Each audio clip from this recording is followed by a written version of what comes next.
Hi, welcome back to another edition of Max and Nikki 1000th Time Reactions. On this edition, we're going to be listening to Like a Prayer by Madonna. Very, very classic song by Madonna that we've heard more than 1,000 times, but for all intents and purposes, we're going to call it our 1,000th time listening to the song. Well, we're not going to call it our 1,000th time. We're going to call it our 1,000th time or our 1,000th time. Sure. But before we do that, I'd like to remind you all, like I usually do, that we have another channel called Max and Nikki on which we perform oldies tunes, jazz standards, and originals in that vein. And we also have comedy videos on there as well. But for now, let's take a listen to Like a Prayer by Madonna.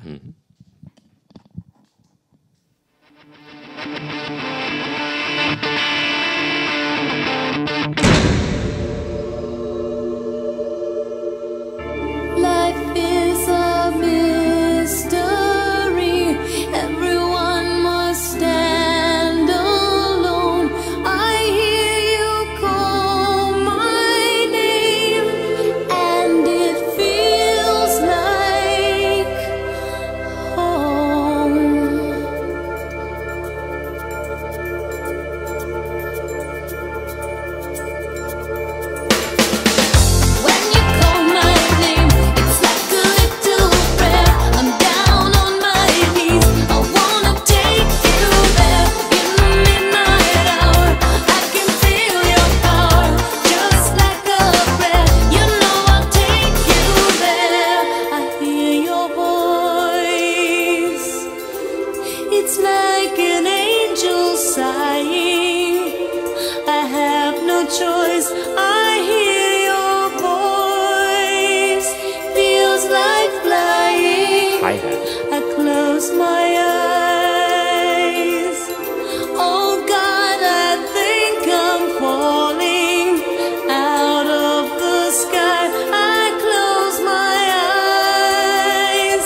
Whew, that song is a jam. That's a real jam, Like a Prayer by I mean, Madonna. the whole album, I feel like, is The whole Madonna's album- magnum opus, actually. It's It's a really great album. It's I mean, there's some real good hits on it. my favorite Madonna song, Oh Father, is on this album.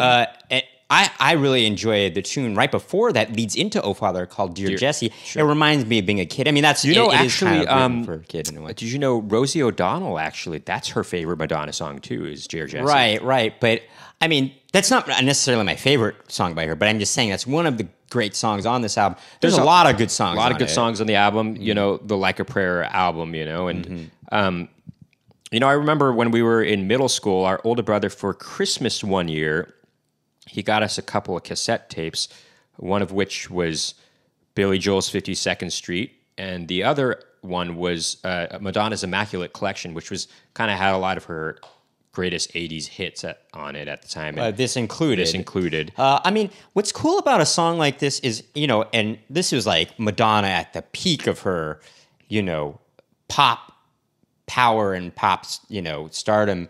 Sure, I think- although, and this is 1989, and I will say, like, I would say the Blonde Tour, what is it called? Platinum Blonde Platinum Tour? Blonde Tour. That was in the early 90s, and I feel No, that is not the tour you're thinking of, actually.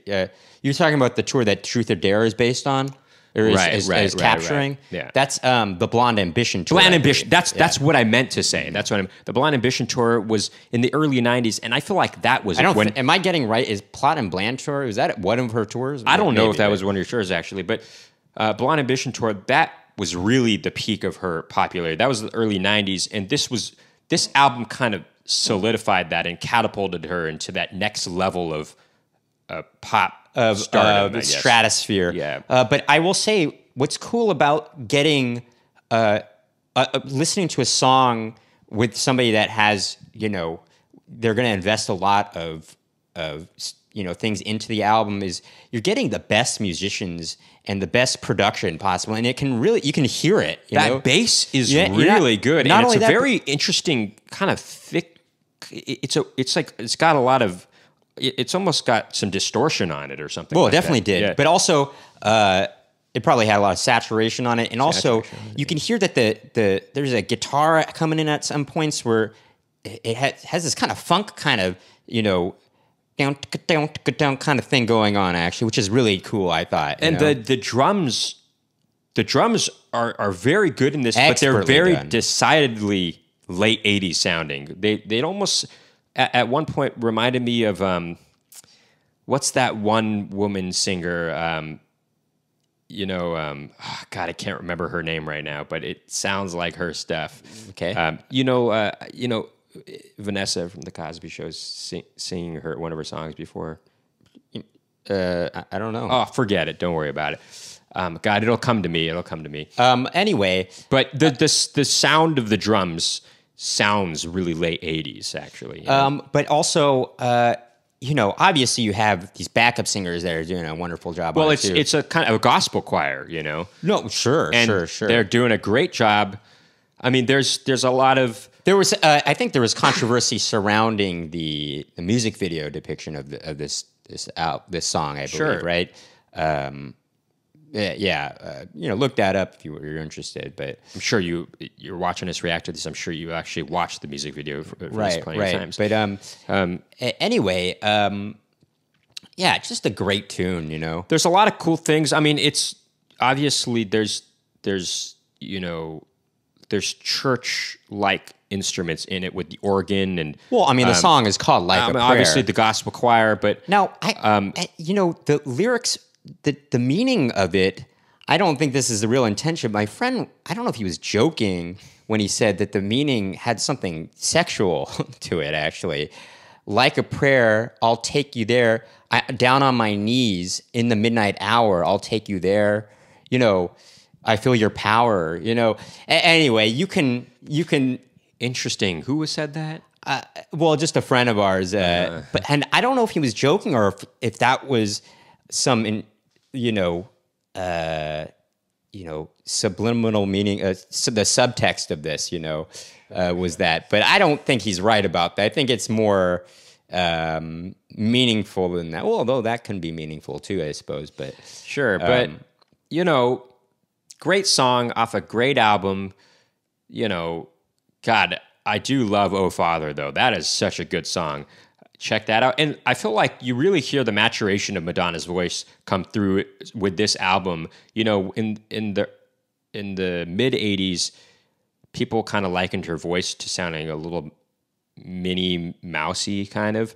well, no, she would go. I think she had two distinct ways of singing. Although I actually, will in say the way she mid-eighties, sounds on Borderline doesn't sound like the way she Yeah, I sounds mean, on like Material Girl. Material right? Girl. Well, I think Material Girl, she's intending to sound like that because it's trying to kind of invoke this kind of. But other pop stars kind of wrote her off kind of weird. at that time.